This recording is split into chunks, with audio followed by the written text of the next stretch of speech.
Let's kick off this explainer by busting one of the absolute most persistent myths in human history, okay? You've probably heard the idea that ancient humans had a life expectancy of just 30 years, right? Well, today, we're going to look closely at the actual physical evidence left behind in the bones of our ancestors. And what we find is that the reality of how they lived and died is far more brutal, but honestly, far more incredible than that old myth. Okay, let's dive into this. When you actually look at an ancient skeleton that's been pulled out of the dirt after, say, 10,000 years, something about it always hits exactly the same note. As one researcher perfectly described it, these people just look old. And I don't mean old like your grandfather happily resting in his recliner. I mean worn down, beaten, exhausted old. It's like a stone that's been sitting in a river for centuries, smooth and cracked by something totally relentless. But the really wild part, the part that stumps so many people, is that a lot of these deeply battered skeletons belong to people who are only 30 years old or sometimes even younger. So, what does this all mean? That brings us right to the core mystery we're tackling today. If people in ancient times were supposedly just naturally dying at 30, why do their physical remains show literal decades of intense, catastrophic wear and tear? I mean, if you picture that 30-year life expectancy literally, you'd imagine a world where nobody ever saw their 31st birthday. A world where making it to 35 made you the hobbling, wise old elder of the tribe. But, as you'll see in a moment, treating that number as a biological expiration date is a massive misunderstanding of how the human body works and how human history actually unfolded. So, did everyone just magically drop dead at 30? Absolutely not. Grandparents definitely existed. Elders existed. The 30-year life expectancy wasn't some biological speed limit placed on the human body. It was actually just a mathematical shadow. And to really grasp the physical evidence of ancient aging, we first have to clear up this giant mathematical trap that has completely skewed our modern perception of history. So the crucial point is this: life expectancy at birth is literally just an average, and averages get completely wrecked by extreme outliers. Imagine a small village of 10 people. Say 5 of them tragically die before their 5th birthday from a disease or an infection, but the other 5 survive all the way into their 60s. Now, if you add up those ages and divide by 10, you get an average life expectancy of exactly 30. But look at the reality there. Not one single person in that entire village actually died at 30. The true culprit behind this whole mathematical illusion was just catastrophic infant and child mortality. In some prehistoric societies, anywhere from a third to a half of all children died before reaching adulthood, and every single death before the age of 5 drags that overall average down so hard. In fact, anthropologists studying modern hunter-gatherer groups like the Hadza in Tanzania have found that if you simply manage to make it past the brutal gauntlet of infancy, like if you just survived to age 15, you actually had a very solid shot at living well into your 60s or 70s. But here's where the story takes a harsh turn. Just because ancient humans could live a long time definitely does not mean they aged the way we do today. They aged significantly faster, and their bodies broke down much, much earlier. Just think about the relentless daily labor for a second. Grinding grain by hand, hauling heavy water, tilling soil, walking dozens of kilometers every single week just to survive. There were no weekends, no rest days, no physical therapists, no ibuprofen. These were repetitive, joint-crushing, spine-compressing tasks that they performed daily from childhood all the way until death. And honestly, perhaps the most brutally honest record keeper in the entire human skeleton is the teeth. When ancient people used stone tools to grind their grain, tiny little particles of rock inevitably ended up in the flour. So every single bite of bread was essentially a bite of microscopic sandpaper. After 30 years of eating that, molars were literally ground down to the roots. That exposed the dental pulp to severe infection, leading to massive abscesses. Without modern dentists or antibiotics, a cavity that takes us 45 minutes to fix today was a legitimate, agonizing death sentence back then. Because of this unrelenting physical toll, when bioarchaeologists examine skeletons from Neolithic farming villages, they frequently find joint degeneration in individuals in their late 20s that we would only expect to see in someone in their 70s today. So the phrase 28 going on 80 isn't just some poetic metaphor. It's a literal, physical comparison of bone wear patterns. The cartilage was completely gone, spines were compressed and fused together, and hip sockets were just worn smooth. And we see this exact same thing even earlier in human history, too. Take the extremely famous skeleton found at Shanidar Cave in Iraq. This older Neanderthal male lived for years with a withered arm, blindness in one eye, hearing loss, and severe arthritis. Now, on one hand, it shows remarkable community care that his group helped him survive. But on the other hand, it vividly proves the sheer physical cost of just existing in a relentless environment.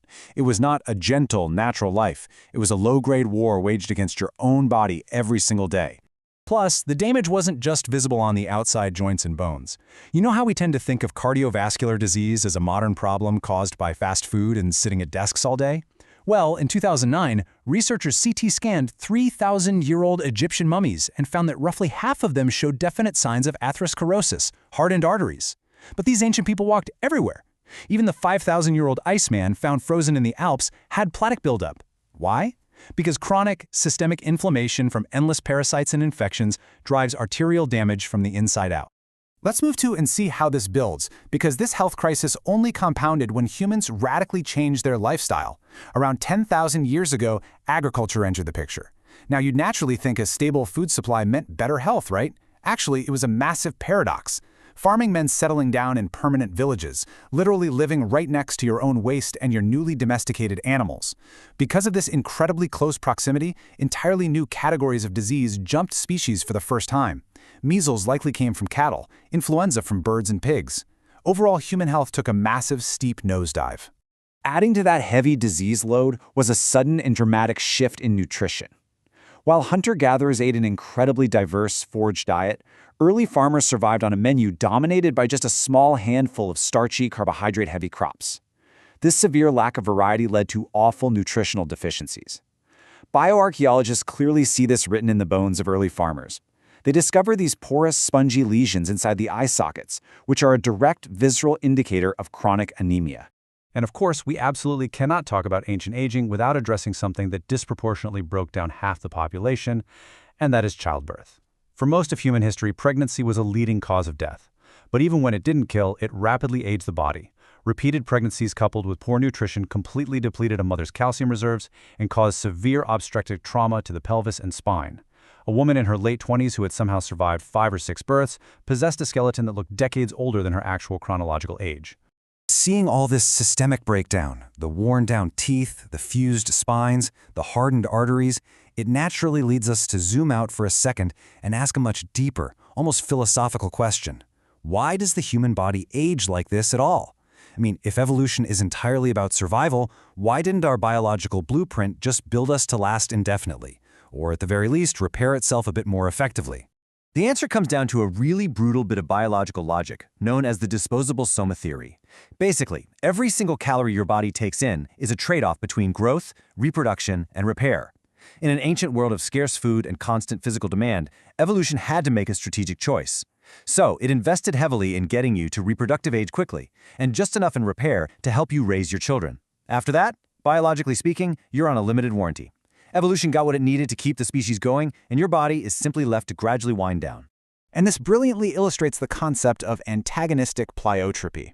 Essentially, this means that the exact same genes that keep you alive in your 20s actively start working against you later in life. For example, having a fiercely aggressive immune response is absolutely fantastic for surviving a terrible infection or a severe injury when you are young and trying to reproduce. But fast forward a few decades, that exact same aggressive immune response becomes the chronic inflammation that silently degrades your arteries and your joints in your 60s.